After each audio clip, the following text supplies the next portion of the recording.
नमस्कार बच्चों, आज का हमारा टॉपिक है परमाणु संरचना। कक्षा 11वीं के अंतर्गत ये टॉपिक है अध्याय 2 परमाणु संरचना। आज हम पढ़ेंगे परमाणु संरचना से संबंधित निम्न मॉडलों को, जिसमें फर्स्ट है थॉमसन का परमाणु मॉडल, सेकंड है रदरफोर्ड का परमाणु मॉडल और थर्ड है बोहर का परमाणु मॉडल। ये तीनों साइंटिस्ट ने अपने अपने अनुसार परमाणु संरचना को समझाने का प्रयत्न किया। तो सबसे पहला जो मॉडल था वो क्या है? थॉमसन का परमाणु मॉडल। आप हेडिंग डाल देंगे थॉमसन का परमाणु मॉडल। परमाणु संरचना जानने के पूर्व ये जानकारी मिल गई थी कि जो परमाणु है उसमें कौन कौन से अवयवी कण पाए जाते हैं। अवयवी कण है इलेक्ट्रॉन, प्रोटॉन और न्यूट्रॉन। तो परमाणु संरचना जब समझाना है तो यही समझाना रहता है कि किसी परमाणु में इलेक्ट्रॉन, प्रोटॉन और न्यूट्रॉन कहाँ पाए जाते हैं। तो इसके लिए सबसे पहला जो मॉडल दिया वो किसका था? थॉमसन का परमाणु मॉडल। जे थॉमसन ने सबसे पहले परमाणु संरचना का मॉडल दिया था।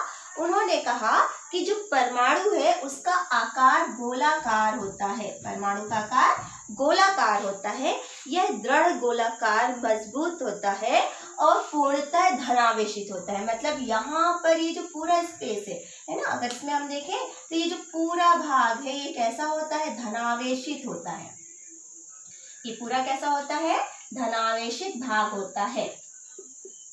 और बीच बीच में यहाँ पर इलेक्ट्रॉन पाए जाते हैं। यहाँ पर बीच बीच में इलेक्ट्रॉन पाए जाते हैं। जैसे इसकी कंपेयर किया गया तरबूज, है ना। तरबूज आपने देखा है ना, तो तरबूज कैसा होता है? लाल होता है और बीच बीच में क्या होता है? काले काले दाने धसे हुए होते हैं। तो बस यहाँ पर भी कहा गया कि परमाणु का आकार गोलाकार होता है और बीच में क्या होते हैं? जो इलेक्ट्रॉन होते हैं वो धसे हुए होते हैं। तो ये जे थॉमसन ने सबसे पहला परमाणु मॉडल दिया था। लेकिन यहाँ पर हुआ क्या कि इलेक्ट्रॉन और जो धनावेश, मतलब धनावेश से मीन्स क्या होता है? यहाँ पर प्रोटॉन होते हैं। ये पूरा कैसा होता है? ये जो भाग है ना ये धनावेशित है और बीच बीच में क्या होते हैं? इलेक्ट्रॉन पाए जाते हैं। तो इलेक्ट्रॉन और जो प्रोटॉन है उनको एक दूसरे को क्या करना चाहिए? उदासीन कर देना चाहिए। लेकिन इस चीज की व्याख्या जे थॉमसन ने नहीं की। इसलिए इस दोष के कारण जो दूसरा मॉडल आया वो क्या था? रदरफोर्ड का परमाणु मॉडल। तो आप इसे नोट कर ले। नॉर्मली पूछा जाता है, इतना हमको बताना है कि परमाणु का गोलाकार होता है, दृढ़ होता है, मजबूत होता है, धनावेशित होता है। समान रूप से इसमें धनावेश होता है और बीच बीच में क्या होते हैं? इलेक्ट्रॉन पाए जाते हैं। ठीक है। सेकेंड जो मॉडल है वो है रदरफोर्ड का परमाणु मॉडल। बहुत इंपॉर्टेंट भी है, 11th क्लास में अक्सर पूछा जाता है। रदरफोर्ड का परमाणु मॉडल। यहाँ पर जो रदरफोर्ड है इन्होंने परमाणु संरचना को समझाने के लिए एक प्रयोग किया जिसे कहा जाता है अल्फा कण प्रकीर्णन प्रयोग। अल्फा कण प्रकीर्णन प्रयोग, इस नाम से भी पूछा जाता है। तो आप ध्यान देंगे, अल्फा कण प्रकीर्णन प्रयोग समझाइए। रदरफोर्ड ने परमाणु संरचना को समझाने के लिए एक प्रयोग किया। इस प्रयोग में उन्होंने परमाणु की संरचना को जानने के लिए स्वर्ण पत्र, सोने की एक पत्र का प्रयोग किया। स्वर्ण पत्र या सोने की एक पतली झिल्ली का प्रयोग किया। स्वर्ण पत्र पर अल्फा कणों की बौछार की। अल्फा कणों की बौछार की, इसलिए इसको अल्फा कण प्रकीर्णन प्रयोग कहा जाता है। तो इन्होंने एक गोलाकार अल्फा स्वर्ण पत्र लिया।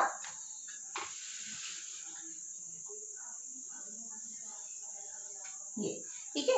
और इन्होंने क्या की? इस पे अल्फा कणों की बौछार की। तो अल्फा कणों की जब बौछार की तो यहाँ से जब अल्फा कणों की बौछार की, रेडियोएक्टिव पदार्थ से निकलने वाले अल्फा कणों की बौछार की, तो उन्होंने देखा कि इस स्वर्ण पत्र से सबसे पहले प्रयोग क्या था कि अल्फा कणों पर स्वर्ण पत्र पर अल्फा कणों की बौछार की। और बौछार करने के बाद इन्होंने निष्कर्ष निकाला। उन्होंने क्या देखा कि अधिकांश जो अल्फा कण होते हैं वो सीधे निकल जाते हैं। अधिकांश अल्फा कण सीधे निकल जाते हैं। ये पहला पॉइंट आप नोट कर लेंगे। फिर उन्होंने देखा कि कुछ अल्फा कण अपने मार्ग से विचलित हो जाते हैं। ये जो विचलित हो जाते हैं तो कुछ अल्फा कण अपने मार्ग से विचलित हो जाते हैं, जबकि बहुत कम अल्फा कण जाते हैं, जाने के बाद मध्य भाग से टकराते हैं और वापस अपने स्थान पर आ जाते हैं। तो ये जो 3 पॉइंट है आप नोट कर लेंगे कि जो रदरफोर्ड ने अल्फा कणों की बौछार की प्रयोग किया, तो उसमें पहला पॉइंट है कि अधिकांश अल्फा कण सीधे निकल जाते हैं। ये सीधे निकल रहे हैं, हम एरो के निशान से बता सकते हैं, ठीक है। फिर जो कुछ अल्फा कण हैं वो क्या कर रहे हैं, देखेंगे आप, अपने मार्ग से विचलित हो जाते हैं। ये देखेंगे, ये अपने मार्ग से विचलित हो जाते हैं, ठीक है। और तीसरा पॉइंट, बहुत कम अल्फा कण जाते हैं, लगभग 20,000 में से 1 अल्फा कण जाता है और जाने के बाद मध्य भाग से टकराते हैं और टकराने के बाद वापस कहाँ आ जाते हैं, अपने स्थान पर आ जाते हैं। इस पूरे प्रयोग के आधार पर रदरफोर्ड ने निष्कर्ष निकाला परमाणु संरचना का। तो उन्होंने कहा क्योंकि अधिकांश अल्फा कण सीधे निकल जाते हैं, इसका मतलब क्या हुआ, पहला पॉइंट आप नोट कर सकते हैं। इसका मतलब ये हुआ कि जो परमाणु है उसका अधिकांश भाग खाली या खोखला होता है। अधिकांश भाग कैसा होता है, खाली या खोखला होता है, या उसी को हम क्या कहेंगे, अधिकांश भाग रिक्त होता है। पहला पॉइंट, ठीक है, रिक्त होता है तभी अल्फा कण निकल जाते हैं। दूसरा पॉइंट यहाँ पर, क्योंकि कुछ अल्फा कण क्या होते हैं, प्रतिकर्षित हो जाते हैं। ये जो अल्फा कण है ना, ये कैसे हो जाते हैं, विचलित हो जाते हैं, अपने मार्ग से विचलित हो जाते हैं। तो अपने मार्ग से विचलित हो जाते हैं मीन्स, क्योंकि ये जो अल्फा कण है इन पर होता है धनावेश, ये होते हैं धनावेशित अल्फा कण, धनावेशित अल्फा कण।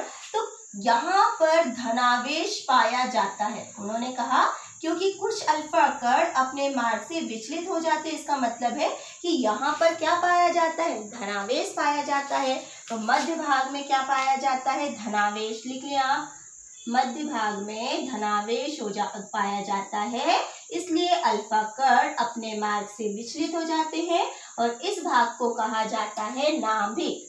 ये जो भाग है उसी को न्यूक्लियस या कहा जाता है केंद्र या फिर नाभिक। फिर क्योंकि बहुत कम अल्फा कण अपने मार्ग में वापस हो जाते हैं, वापस हो जाते हैं मीन्स यहाँ पर कहा गया कि ये जो बीच का भाग है, ये वाला, ये जो बीच का भाग है ये बहुत ही छोटा होता है और कठोर होता है। तो तीसरा पॉइंट हमको मिल गया कि परमाणु का जो मध्य भाग है बहुत छोटा भाग है, वो बहुत ही दृढ़ होता है और मजबूत होता है, दृढ़ होता है, मजबूत होता है। ये तभी अल्फा कण क्या होते हैं, टकरा के वापस चले जाते हैं। ठीक वैसे कि अगर हम बॉल को फेंकते हैं, तो अगर नेट से हम बॉल फेंकते हैं, नेट में क्या होता है, बीच बीच में गैप होते हैं, तो अगर हम बॉल फेंकते हैं तो बॉल वहीं गिर जाती है ना। लेकिन अगर हम कठोर दीवार में अगर हमने बॉल फेंकी तो बॉल क्या होती है, वापस हमारे पास आ जाती है। तो सेम वही चीज कि अल्फा कण यहाँ जाते हैं और ये कठोर है, दृढ़ है, मजबूत है, इसलिए ये जो छोटा भाग है यहाँ पर जाते हैं अल्फा कण और वापस अपने मार्ग में आ जाते हैं। तो इस प्रयोग के आधार पे जो निष्कर्ष निकले उसमें हम क्या, जो रदरफोर्ड है उसने क्या बताया कि रदरफोर्ड ने कहा कि परमाणु का अधिकांश भाग खाली होता है और इसी भाग में इलेक्ट्रॉन पाए जाते हैं। इसी भाग में क्या पाए जाते हैं, इलेक्ट्रॉन पाए जाते हैं। परमाणु का जो मध्य भाग है वो कठोर होता है, दृढ़ होता है, मजबूत होता है, जिसे हम क्या कहते हैं, नाभिक कहते हैं। और इसी जो नाभिक में प्रोटॉन और न्यूट्रॉन पाए जाते हैं, नाभिक में प्रोटॉन और न्यूट्रॉन पाए जाते हैं। और जो इलेक्ट्रॉन है इस खाली वाले भाग में यहाँ पर पाए जाते हैं। ये था रदरफोर्ड का परमाणु मॉडल। तो आप संरचना बहुत अच्छे से बनाए। ये हो गए विचलित अल्फा कण, यहाँ पर लिख सकते हैं। ये सीधी गति से निकल जाते हैं, कुछ अधिकांश अल्फा कण सीधी गति से निकल जाते हैं, सीधी गति से अल्फा कण चले जाते हैं ना। और तीसरा पॉइंट यहाँ पर, ये अपने मार्ग से विचलित हो जाते हैं, अपने मार्ग से विचलित हो जाते हैं। मार्ग से विचलन, मार्ग से अल्फा कण का विचलन। तो ये 3 पॉइंट आपको बताना है, ठीक है। फिर इस मॉडल में भी थोड़ी सी कमियां निकली। फर्स्ट कमी थी कि यह इसके द्वारा परमाणु स्पेक्ट्रम, विविध जो परमाणु के विविध स्पेक्ट्रम के बारे में जानकारी नहीं मिलती, ये इसकी पहली कमी थी। और इसी तरीके से कुछ कमियां निकली जिसके कारण इस जो मॉडल को है आगे मान्यता नहीं मिली या इस मॉडल के आगे फिर बोर नामक वैज्ञानिक ने थोड़ा सा और सुधार किया और एक नया मॉडल दिया। तो ये पूछा जाता है रदरफोर्ड की परमाणु मॉडल की कमियां, तो वो भी आप ध्यान रखेंगे कि इसके द्वारा हाइड्रोजन स्पेक्ट्रम की विविध स्पेक्ट्रम की खोज नहीं की जा सकती। ठीक है, तीसरा मॉडल हम पढ़ेंगे, नोट किया आपने, बिल्कुल संरचना ध्यान से बनाएंगे, है ना। अब हमारे पास जो तीसरा मॉडल है जिसके आधार पे अभी हम पढ़ते हैं किसकी संरचना, परमाणु की संरचना, वो है बोहर का परमाणु मॉडल। हेडिंग डाल लेंगे आप, थर्ड है बोहर का परमाणु मॉडल, बोहर का परमाणु मॉडल। इस मॉडल को अभी तक जो हम परमाणु संरचना पढ़ते हैं ना, बस इसी के अकॉर्डिंग पढ़ते हैं, तो आप बिल्कुल ध्यान रखेंगे। जो हेडिंग डालने पहले बोहर का परमाणु मॉडल, हेडिंग डाल लिया आपने, बोहर का परमाणु मॉडल। इस मॉडल के अनुसार भी परमाणु का आकार गोलाकार होता है, इतना तो सब लोग जान गए होंगे ना अब तक। तो लिखेंगे फर्स्ट पॉइंट, परमाणु का आकार गोलाकार होता है। परमाणु के मध्य में नाभिक पाया जाता है, मध्य में होता है नाभिक। फिर नाभिक के चारों ओर बंद वृत्ताकार कक्षा पाई जाती है। नाभिक के चारों ओर क्या पाई जाती है, बंद वृत्ताकार कक्षा पाई जाती है। ठीक है, तो सबसे सरल मॉडल है और जिसे अभी मान्यता मिली और जिसके कारण हम परमाणु की संरचना पढ़ते हैं, बिल्कुल ध्यान देंगे। फर्स्ट पॉइंट, परमाणु का आकार गोलाकार होता है। फिर बीच में नाभिक होता है, नाभिक में धनावेश पाया जाता है, और धनावेश पाया जाता है इसका मतलब हुआ कि यहाँ पे प्रोटॉन और न्यूट्रॉन पाए जाते हैं। और इलेक्ट्रॉन क्या करते हैं, ये जो बंद वृत्ताकार कक्षाएं हैं इनमें इलेक्ट्रॉन गति करते हैं। इन कक्षाओं को हम n से दर्शाते हैं, n से। ये जो कक्षा है इन कक्षा को हम किससे दर्शाते हैं, n से। n का मान 1, 2, 3 हो सकता है, मीन्स ये n is equal to 1, n is equal to 2, n is equal to 3 हो सकता है। फिर यहाँ पर हर एक कक्षा की पॉइंट नोट करते जाएंगे, है ना, कि बीच में नाभिक है, नाभिक में प्रोटॉन न्यूट्रॉन पाए जाते हैं। दूसरा पॉइंट, नाभिक के चारों ओर कक्षा पाई जाती है। बोर का सबसे मुख्य बिंदु यही था कि उन्होंने ये बताया कि परमाणु में जो इलेक्ट्रॉन है वो कक्षाओं में गति करते हैं। कक्षाएं कैसी होती है, इलेक्ट्रॉन बंद वृत्ताकार कक्षाओं में गति करते हैं। तो यहाँ पर ये पॉइंट मिल गया हमको। फिर नेक्स्ट पॉइंट है कि हर एक कक्षा की ऊर्जा निश्चित होती है। जो नाभिक के पास कक्षा है उसकी ऊर्जा, जैसे हमने लिखा इसकी ऊर्जा है E1, आगे की ऊर्जा E2, आगे की ऊर्जा E3। तो प्रत्येक कक्षा की ऊर्जा निश्चित होती है। जो नाभिक से पास में होती है उन कक्षाओं की ऊर्जा कम होती है, और जैसे जैसे नाभिक से दूरी बढ़ते जाती है इलेक्ट्रॉन की या कक्षा की ऊर्जा भी बढ़ते जाती है। नेक्स्ट पॉइंट आप यहाँ पर लिख सकते हैं, पॉइंट बनाते जाएंगे जिसमें लिखेंगे कि इलेक्ट्रॉन अपनी ही ऊर्जा वाली कक्षा में गति करता है। मीन्स इलेक्ट्रॉन की जितनी ऊर्जा होती है इलेक्ट्रॉन उसी ऊर्जा में गति करता है। निश्चित ऊर्जा वाली कक्षाओं में इलेक्ट्रॉन गति करते हैं। ठीक है, फिर इसके बाद आप नोट करेंगे, यदि इलेक्ट्रॉन बाहर से ऊर्जा अवशोषित कर लेते हैं, यदि इलेक्ट्रॉन ऊर्जा अवशोषित कर लेते हैं, तो ऊर्जा अवशोषित करेंगे मीन्स उनकी ऊर्जा कैसी हो गई, अधिक हो गई। तो इलेक्ट्रॉन यदि ऊर्जा अवशोषित करते हैं तो ये निम्न ऊर्जा वाले कक्षक से उच्च ऊर्जा वाले कक्षक में चले जाते हैं। निम्न ऊर्जा स्तर से उच्च ऊर्जा स्तर पर चले जाते हैं। ये नेक्स्ट पॉइंट कि यदि इलेक्ट्रॉन ऊर्जा को अवशोषित करता है तो इलेक्ट्रॉन निम्न ऊर्जा स्तर से उच्च ऊर्जा स्तर पे चले जाते हैं। जैसे E1 से कहाँ चले जाएगा, E2 में चले जाएगा। लेकिन यदि इलेक्ट्रॉन ऊर्जा उत्सर्जित करता है, ऊर्जा उत्सर्जित करता है मतलब अगर इलेक्ट्रॉन यहाँ पर है और वो ऊर्जा रिलीज करेगा, ऊर्जा निकालेगा, तो वह उच्च ऊर्जा स्तर से निम्न ऊर्जा स्तर पे चला जाता है। निम्न ऊर्जा स्तर पे चला जाता है। तो ये हो गया नेक्स्ट पॉइंट कि कहते हैं नॉर्मली जो इलेक्ट्रॉन है वो निश्चित ऊर्जा वाली कक्षाओं में गति करते हैं, लेकिन यदि इलेक्ट्रॉन ऊर्जा अवशोषित करता है तो निम्न ऊर्जा स्तर से उच्च ऊर्जा स्तर पे चला जाता है, और उत्सर्जित करता है तो उच्च ऊर्जा स्तर से निम्न ऊर्जा स्तर पे चला जाता है। जैसे कि मैंने कहा ये यहाँ पर है, तो ये क्या कर सकता है इलेक्ट्रॉन E1 से E2 में चला जाएगा, और उत्सर्जित करेगा तो E2 से E1 में चला जाएगा।